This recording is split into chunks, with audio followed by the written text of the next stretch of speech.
Unaona matendo ya mtu asiye haki. Matendo ya mtu asiye haki ni kuanza kutafuta mtu ambaye ni mwenye haki, alafu anatafuta jinsi ya kumfanyaje, ya kumfisha.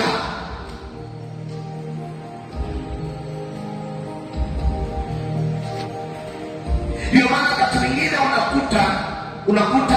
unakuta roho zinazofanya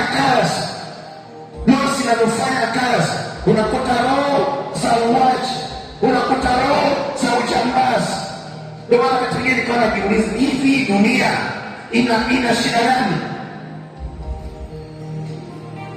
Ukiangalia silaha zote zinazotengenezwa duniani, mizinga, mabomu, hakuna mzinga au bomu linalotengenezwa kwa ajili ya wanyama.